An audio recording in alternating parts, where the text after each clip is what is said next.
Hello, welcome to the Redmen TV. It's daily transfer news time once again. Loads to talk about this morning actually. We've got Emil Forsberg news, Jaap Stam news, Cian Harries news and Tiago Ilori news as well. So stay tuned for the entire video for all of them, as well as the title of the video, the Warchest being handed to Jurgen Klopp this January. I'm going to kick it off with the Forsberg news. So Emil Forsberg, who plays for Leipzig, we spoke about him yesterday and I think the day before as well on the transfer news show. The manager of Leipzig, Ralf Hasenhüttl, has told admirers of Forsberg that he's going nowhere this transfer window.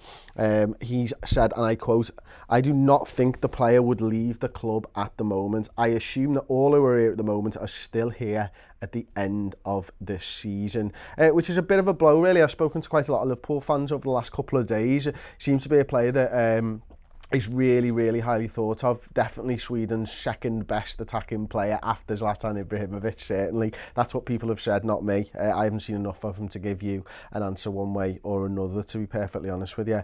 One thing that I can say is that Liverpool did trial Cian Harries last night, the Coventry City centre-back, for the under-23s. They beat Bangor 6-0 and he was involved in that game. Now, it was all a little bit hush-hush. James Pearce was reporting yesterday that we hadn't taken him on trial, then he played the actual game. Basically, he's the best centre-back we've ever seen. If you saw our video that we released last night from the Reds transfer roundup, which is 45 minutes to an hour on redmentv.com, it's £2 a month. Subscribe now, get your month free.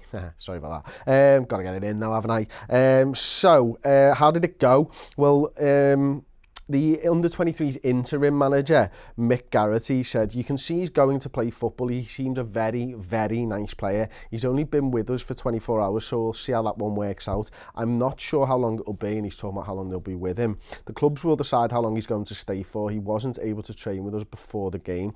He played on the left of a centre-back pairing, first with Nathan Phillips and later Tom Brewitt.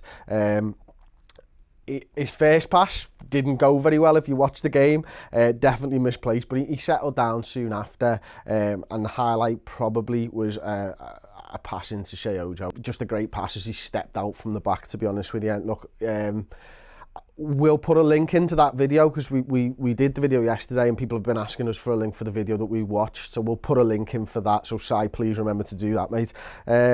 Okay, Redmen manager Jaap Stam, former Manchester United defender, is interested apparently in Tiago Ilori. They're obviously they're playing well at the minute in the Championship. They're looking for promotion to the Premier League, sorry. And according to the Daily Mail, Jaap Stam's interested. So he moved obviously to Liverpool in 2013 for £7 million.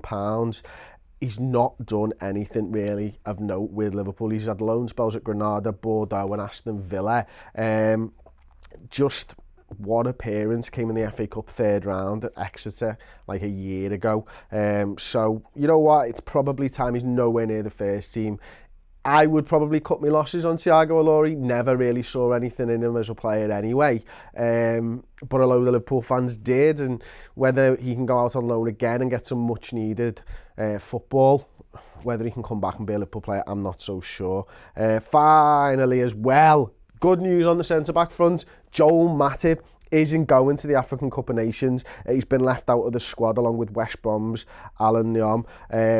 Just brilliant news for Liverpool, all told, really, isn't it? Obviously still out injured at the minute, but there's no club versus country row going on there, and that's amazing if you ask me, because Jaap Stam is a top quality centre-back.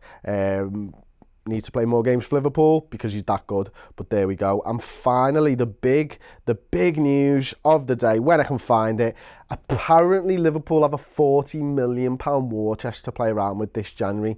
It's only according to Sport Bild, again, the German newspaper. Why they know, I don't know, but apparently Liverpool's board has agreed with Jurgen Klopp that they need attacking reinforcements, and £40 million is going to be needed is there to be invested into the Liverpool side. Let me know in the comment section who you think Liverpool should buy with that £40 million. If there's anybody you'd sell maybe to try and get a little bit money to maybe get it up to 50-60 million pounds so that we can look to spend that. I'm really interested to see who you guys think Liverpool should be buying. this January. And finally, you know, obviously it would be remiss of me not to talk about it. Chelsea dropped points against Tottenham last night. Good performance from Tottenham. Chelsea looked dangerous though every time they attacked, didn't they? Thankfully nothing happened with that. So I just want to take a little look at the next 5 fixtures for each clubs. So Liverpool in the Premier League next. They've got Manchester United away, Swansea at home, Chelsea at home, Hull away and Tottenham at home. So 3 huge games, 5 huge games, but 3 of them, Manchester United, Chelsea and Tottenham, are just massive, aren't they? Chelsea's next ones are Leicester away, Hull at home, Liverpool away, Arsenal at home and Burnley. So we're currently sitting, what is it now, 5 points behind Chelsea. But you've got to start looking over our shoulder now. Tottenham, Manchester City, all on 42 points. We're on 44 points. Arsenal are only on 41 points. If we were to have a really bad result against Manchester United, that would put them onto 42 points and us onto 44 points. So this top 6 is probably one of the most competitive top 6s the Premier League's ever seen. I don't think anyone is out of the title race now, to be perfectly honest with you. Chelsea still the driving force, still in the best seat, obviously 5 points ahead of Liverpool, 7 ahead of the rest of them, but what a title running it's going to be. So if you need any digital cuddles or anything, any support to get you through, do sign up to redmentv.com. We're providing free / paid for digital cuddles. It's £2 a month. Don't forget to drop a like on the video and subscribe to the Redmen TV on YouTube to get notified first when all the news breaks.